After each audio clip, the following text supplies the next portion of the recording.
What if the biggest challenge in your tech career wasn't competing with AI, but learning how to govern and orchestrate the entire Silicon workforce? Mm-hmm. We're definitively moving past the age of experimental code Oh, absolutely. and into an era where this hyper-specialized knowledge dictates your compensation. Mm. Sometimes, with the documented wage premium as high as 56%. 56%, it's a staggering number. It is. So if you're looking at the next few years, say, the landscape of information systems in 2026, the map is just changing completely. It's not the same game anymore. No, it's no longer enough to be a generalist. It's a high-stakes game of millimeters, where the right strategic specialization is the difference between, career stagnation and just exponential growth. That is the structural reality our sources point toward.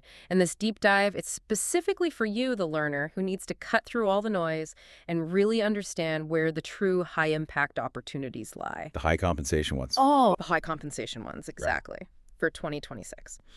So we've synthesized strategic analysis, deep industry reports, salary benchmarks, all to give you a roadmap that respects your time.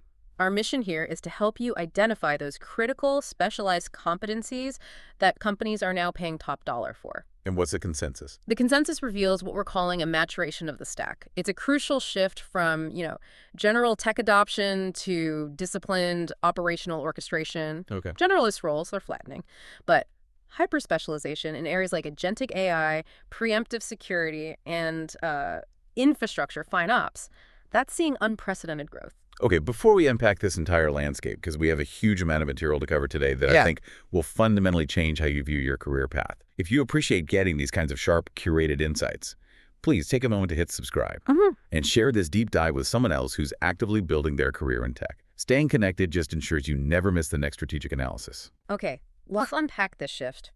Let's look at the economic forces shaping the demand for these new skills. Let's start with the macro picture.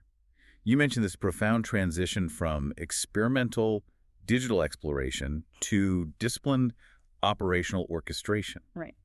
That sounds less like a technological change and more like a corporate coming of age, where companies are finally making good on all their digital transformation investments. That's precisely the shift. For several years, especially during that post-pandemic rush, companies were in a frantic mode. The mentality was just get generative AI running or shove everything into the cloud. Right, to get it done. Exactly. They were playing around with pilot projects, exploring what was possible. But now, the board, the CFO, they're demanding maturity. They want accountability and critically measurable value. The ROI. The ROI. Organizations are fundamentally restructuring their IS departments to support what our reports are calling a silicon-based workforce. They're moving from exploration to the industrial production of technology services. So architecture and governance, that's what the market is demanding. And you pointed out that the strategic roles are now clustering around 3 critical areas. Correct. The market is now completely defined by a need for specialization at the intersection of agentic AI, preemptive cybersecurity, and financial operations FinOps. Right. It's just not enough for new technology to exist in a lab anymore. It has to work reliably, securely, and in this climate, most importantly, cost-effectively. And here's where it gets structurally challenging for the typical professional. Yeah. The macro economy isn't exactly booming, which creates this paradox in the labor market. Tell us about the low-fire equilibrium. Well, what's fascinating here is that all the global economic uncertainty, you got fluctuating inflation, supply chain issues, shifting trade policies, it's created an environment where companies are operating in what they call a cautious and deliberate manner. Okay. And this results in that low-hire, low-fire equilibrium. So companies are hesitant to commit to mass hiring because they're not sure about the next quarter. But at the same time, they are equally, if not more, reluctant to let go of their top tech talent, the people who actually maintain the mission-critical systems. So overall, hiring volume is down, but the demand signal for that high-quality specialization is just screaming. Precisely. Despite the hiring caution, the demand for elite specialists remains, as they say, structurally strong. It's inelastic. You can see this reflected in the labor stats. The core tech unemployment rate is still hovering well below 3%. Wow. So if you have the specialized skills we are about to discuss, you are still in a structurally advantageous position. Companies just can't afford to lose you. And they can't afford not to hire someone who can tangibly move the needle on AI integration or ensure their systems are resilient. And we see that caution reflected in the general salary budgets across corporate America. They're stable. It's moderating to an average increase of about 3.4 to 3.5%. Right. It's a return to normal from that post-pandemic boom. And that might make a generalist professional feel pretty uneasy about their future. Oh, absolutely. The general across-the-board increases are cooling off, but that moderate overall number is completely masking a massive divergence in how that capital is being allocated. I see. Our reports indicate that compensation budgets are being surgically channeled toward what leaders identify as critical roles and high-value skills. This is where that specialization premium really starts taking hold. We have some pretty stark data points on this that I think should shock anyone in a foundational IS role. Yeah. If you look at software development, the projected salary growth for 2026 is only 1.6 to 2.3%. It's barely keeping up with inflation. Right. And that moderate growth is a huge signal, reflecting that transition of many routine coding tasks to AI-native platforms. Now, contrast that stagnation with the frontier roles. AI and machine learning roles are projecting growth of 4.1 to 4.4%. Cybersecurity is nearly identical at 4% growth. It's double. It's the clearest possible signal. Foundational generalist coding skills are plateauing in value as AI absorbs them, while architecture, governance, data pipeline skills, the ones that manage the silicon workforce, are commanding a substantial premium. So you're moving from being a writer of code to being an orchestrator of systems. That's the transition. And that divergence in pay is having a structural effect on the industry itself. Yeah. Let's talk about how this talent scarcity is widening the performance gap between organizations. What does this mean for the companies trying to compete? It's creating a substantial and widening chasm between what the sources call follower firms and frontier firms. Okay, break that down. Follower firms are those organizations who struggle to scale new tech. They adopt AI in fits and starts, their security is reactive, their cloud costs spiral out of control because they lack that FinOps governance. And frontier firms? Frontier firms, conversely, are the organizations that successfully and disciplinedly integrate AI and cloud across their whole enterprise. They make it a competitive advantage. And what's the tangible financial reward for being a frontier firm? It's immediate and it's stark. Frontier firms consistently achieve higher revenue per worker because they are leveraging that AI-assisted productivity. They treat tech as an accelerator, not just an expense. And to maintain that edge, they offer significant wage premiums to secure the specialized talent they need. So if your company is struggling with cloud costs because they can't find a FinOps engineer and their competitor, a frontier firm, is willing to pay an extra 20% to get that talent, well, the follower firm falls further behind. So the specialization premium isn't just a bonus for the individual. No, it's a foundational, non-negotiable competitive strategy for the most successful companies. Okay, let's unpack the core technological driver of all this. AI. You mentioned the agentic turn. We've been talking about AI for years, but this particular shift sounds tectonic. Define the agentic turn for us. Why does it change the job description of an engineer? Well, the agentic turn represents a shift from simple conversational interfaces, the models of 2024 and 2025, to true autonomous execution. Okay. We are transitioning into multi-agent systems, or MAS. These are collections of specialized AI agents that interact autonomously with each other to achieve complex end-to-end business goals with minimal human intervention. So think less like asking a chatbot a question and more like deploying a team of interconnected AI agents that manage the full complexity of, say, a multinational supply chain optimizing pricing, managing logistics, flagging compliance risks, all at the same time. That sounds like true high-velocity automation built right into the fabric of the business. And the sources say this leap is the single most transformative force in the 2026 workforce. It is, because it fundamentally fragments and elevates the skill sets required. The traditional AI engineer role, which used to be kind of a generalist position, Right. You implement some third-party APIs. That's now fragmenting into hyper-specializations focused on governance and architecture. We need professionals who can not only build these autonomous ecosystems, but ensure they are reliable, secure, and traceable. Let's look at the critical new roles emerging from this. First, the agentic AI engineer. If they're building these modular agents, what's their most critical function? The agentic AI engineer is the builder. but their core competency is ensuring accountability. They design individual agents that can navigate unfamiliar scenarios and make sound, explainable decisions. So avoiding the black box problem. Exactly. Imagine a compliance agent auditing 5,000 financial transactions per second. The agentic engineer's job is designing the logic so that when the agent flags transaction number 4,998 as suspicious, a human auditor can instantly see the 5 rules or data anomalies that triggered that flag. Without that, the system is useless in regulated industries. Completely unusable. And that critical function is why we're seeing mid-level salaries benchmarking between $137,500 and $172,500. And then you have the AI orchestration engineer.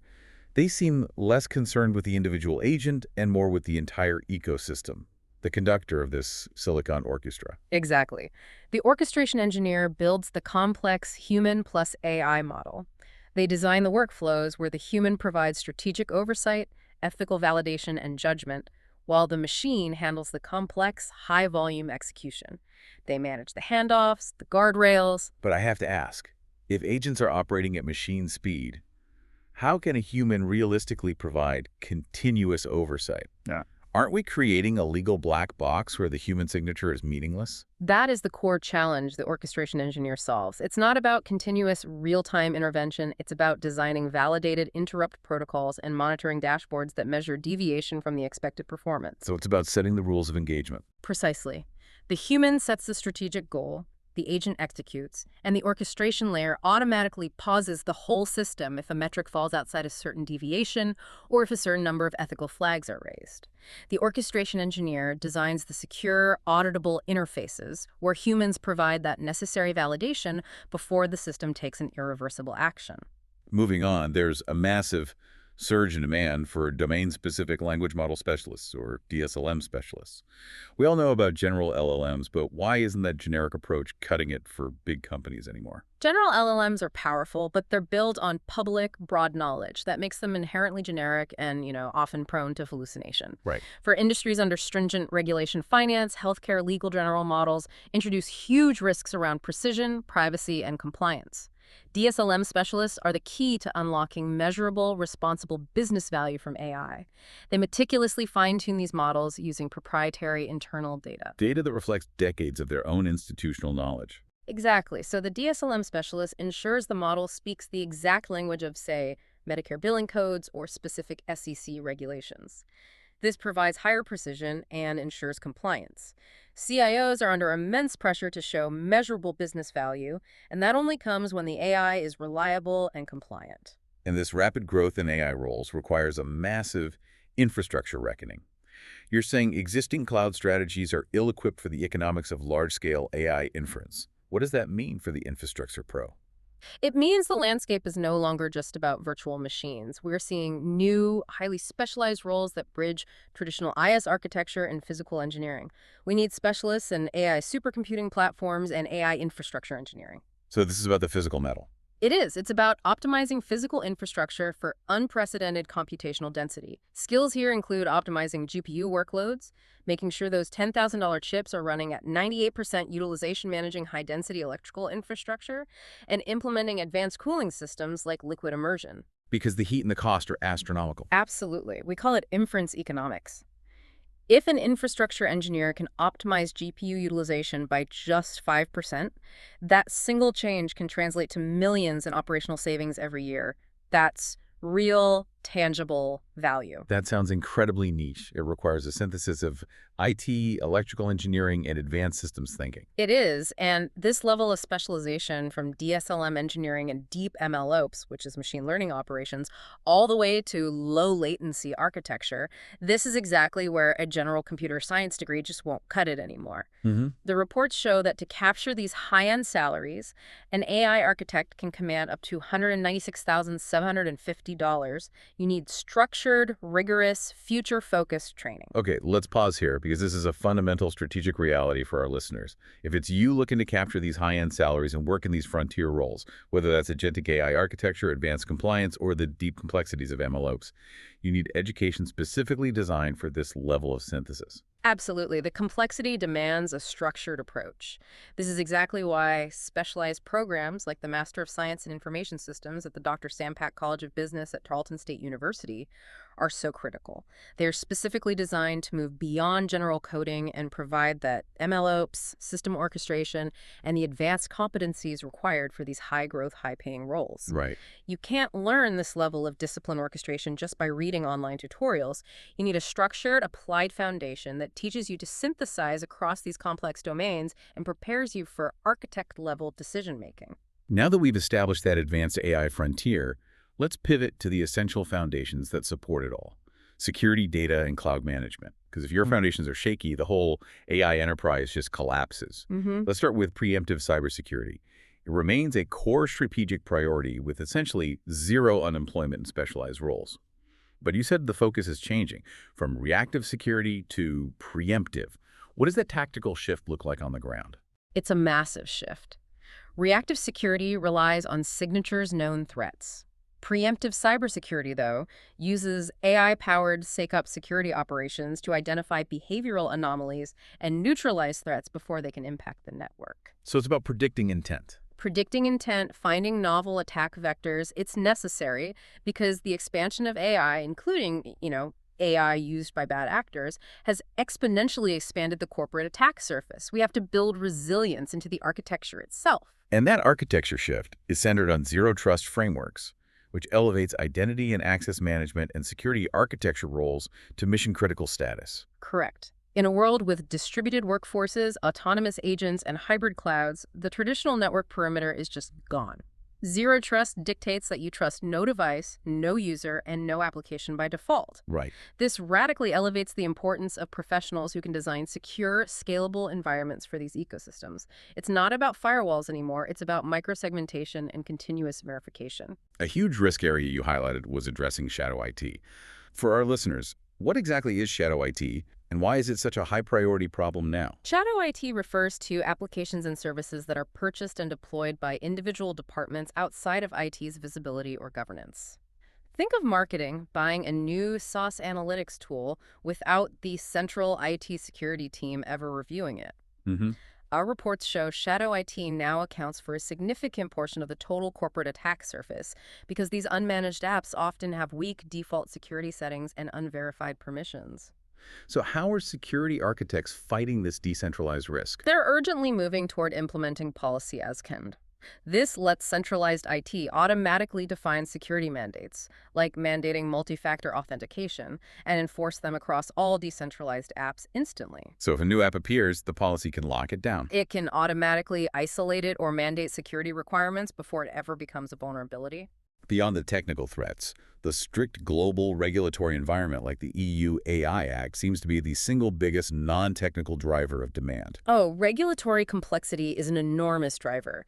It means companies absolutely need AI ethics specialists and AI compliance managers. These roles are critical because they bridge technical execution of AI models with strict legal auditability and transparency requirements. Right. You need technical professionals who understand why demographic bias might exist in a training data set, how to measure that risk, and how to mitigate it in the model's design. The BLS projects 29% growth for information security analysts through 2034. But if you specialize in these nuanced areas like policy as code or privacy engineering, you're looking at much sharper demand growth. It's the difference between being a general auto mechanic and being a specialist who designs high-performance race car engine systems. The specialization immediately commands a higher price because the skills are scarce and the risk of failure is existential. Let's talk about data. As we discussed, autonomous agents are only as good as the fuel you feed them. If your data foundation is shaky, the whole AI system collapses. Our sources are clear. Data engineering and architecture are among the fastest growing IS roles. The demand is fundamentally changing the architectural approach. The industry has moved past the centralized, often brittle, data lake concept. We're now seeing rapid adoption of data mesh and data fabric approaches. That sounds like significant organizational change wrapped in technical jargon. Break down what data mesh means for an IS professional. It's a huge philosophical shift. Instead of treating data as a centralized resource owned by one IT group, data mesh treats data as a product managed by decentralized teams closer to the business domains that generate and consume that data. So you're decentralizing control to improve relevance and quality. Exactly. And this requires data architects with a mid-range salary benchmark of 166,750 who are essential for defining standards, ensuring data integrity, managing security, and guaranteeing accessibility across dozens of different decentralized pipelines. They're the structural glue. And here's where we loop AI back in what our reports call the AI for data loop. This sounds like the next frontier for data professionals. It's a significant emerging trend that flips the script. We're seeing autonomous systems AI for data agents that are designed to monitor, repair, and enrich data at massive scale. Okay. So the data engineer's job is evolving to build sophisticated feedback loops where AI makes the data fitter for AI. For instance, implementing supervised anomaly detection to automatically cleanse noisy data sets, or using LLMs to auto-generate data dictionaries to keep documentation current. So the agents are not just consuming the data, they're improving its quality so that future agents can perform better. It's a self-improving loop. It is, and professionals who can bridge that gap between data engineering fundamentals and machine learning operations, those MLOps skills applied to data, are the most sought-after talent in the 2026 market. Finally, let's look at the infrastructure that hosts all this. The sources declare the end of the simplistic all-to-the-cloud era. What are we shifting toward in 2026? The simplistic lift-and-shift approach is over. The focus is now on strategic hybrid computing and a concept called geopatriation. The early assumption that every workload should live in a single public cloud has been replaced by the twin pressures of severe cost management and complex geopolitical risk.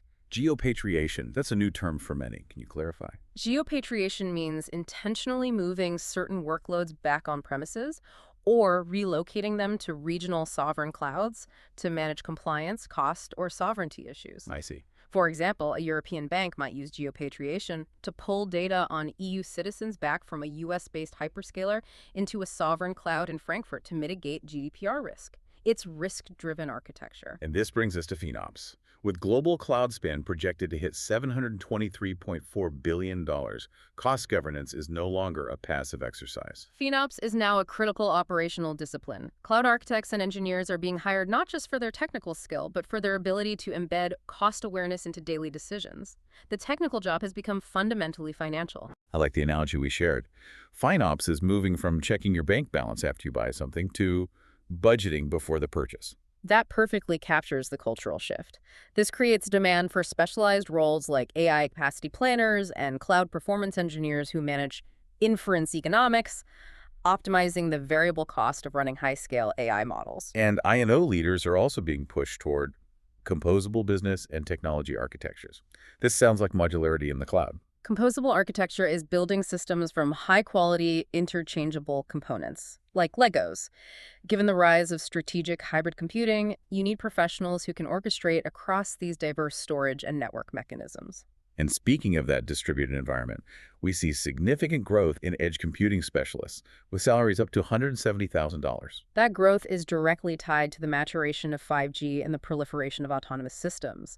Autonomous vehicles, massive IoT networks, they can't tolerate the latency of sending all their data back to a centralized cloud. Edge computing specialists ensure that low-latency processing and local model inference happen right where the data is generated, making real-time autonomous operation possible. Let's talk strategy for the individual listener looking for maximum return on investment. The sources suggest the best move isn't just acquiring technical skills, but combining IS skills with deep sector-specific knowledge. Absolutely. The highest yield move is domain expertise plus digital fluency. Knowing Python is foundational. Knowing Python and the regulatory structure of medical billing systems, that's gold. Let's run through the high-growth sectors, starting with healthcare.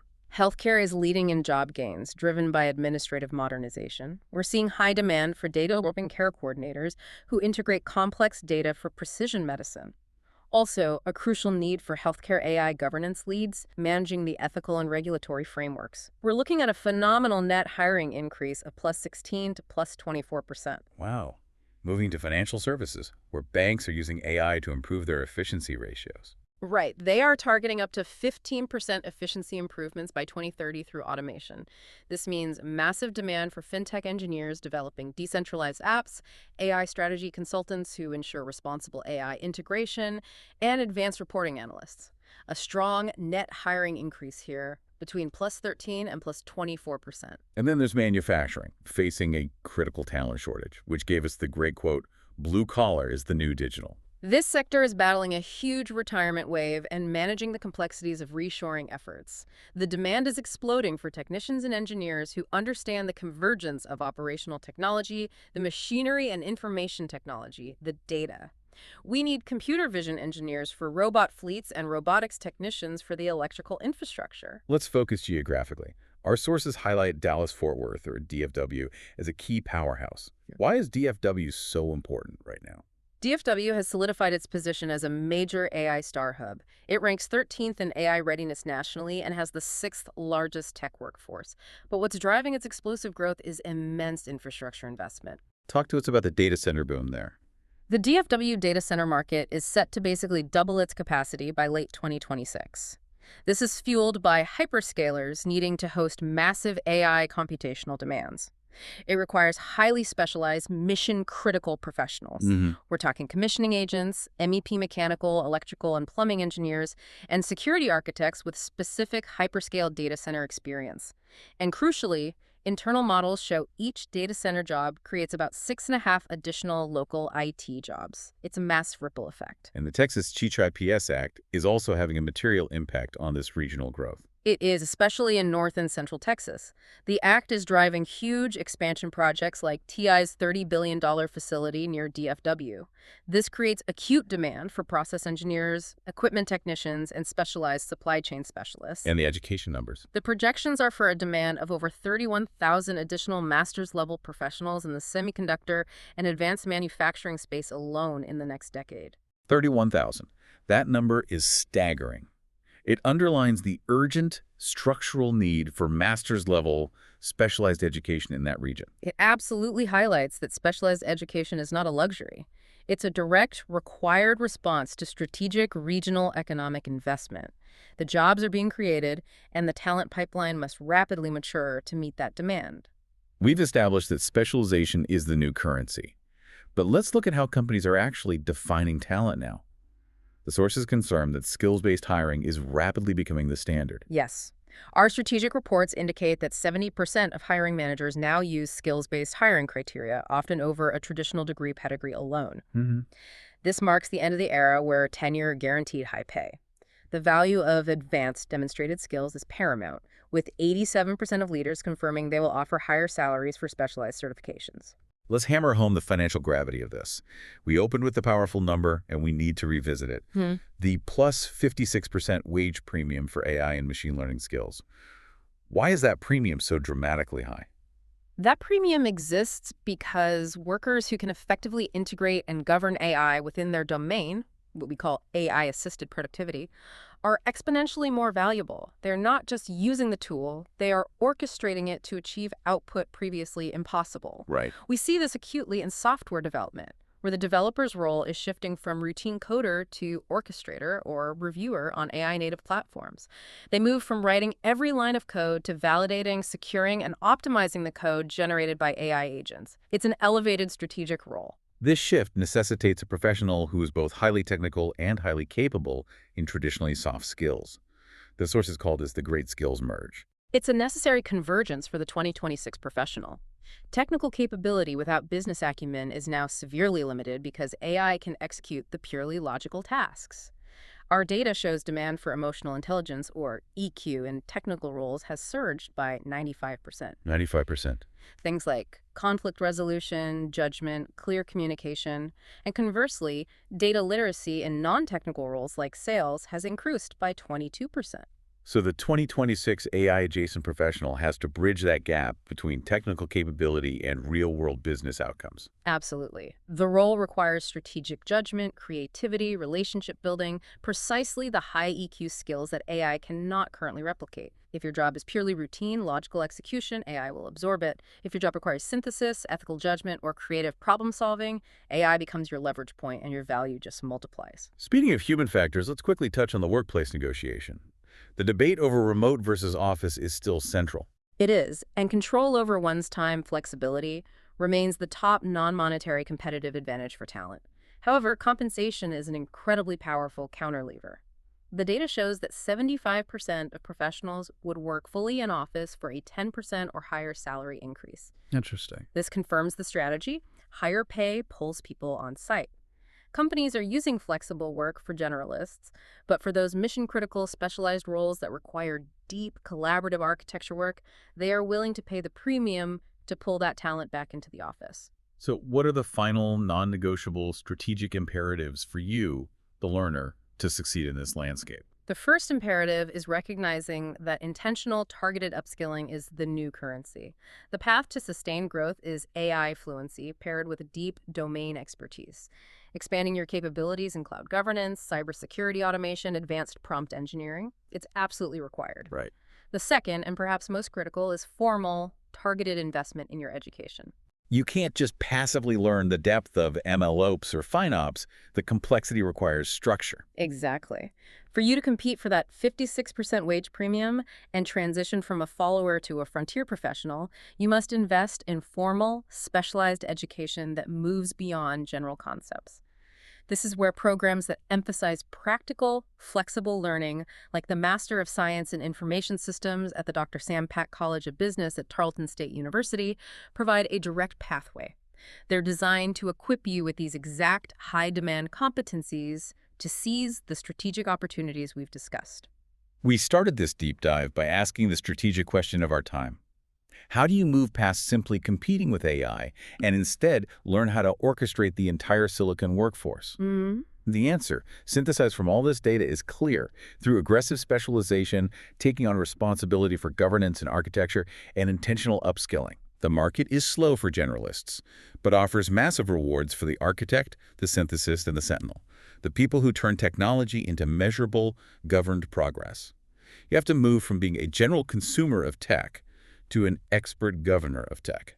Thank you for joining us on this strategic analysis. If this roadmap helped you identify your next career move, please take a moment to subscribe and share this deep dive with your professional network. The 2026 Tech Outlook reinforces a defining truth. AI maturity is built entirely on human governance, architecture, and accountability. So the question for you to mull over is this. What essential capability in FinOps, agentic AI, or preemptive security are you committing to master this year to secure your position as a frontier professional? And if you are genuinely motivated to take that critical next step and acquire the specialized high-demand skills we've discussed today, we highly encourage you to explore the Master of Science in Information Systems at the Dr. Sam Pack College of Business at Tarleton State University. It is a strong investment for those ready for a flexible, practical, and future-focused career foundation. Go build capability, not just volume.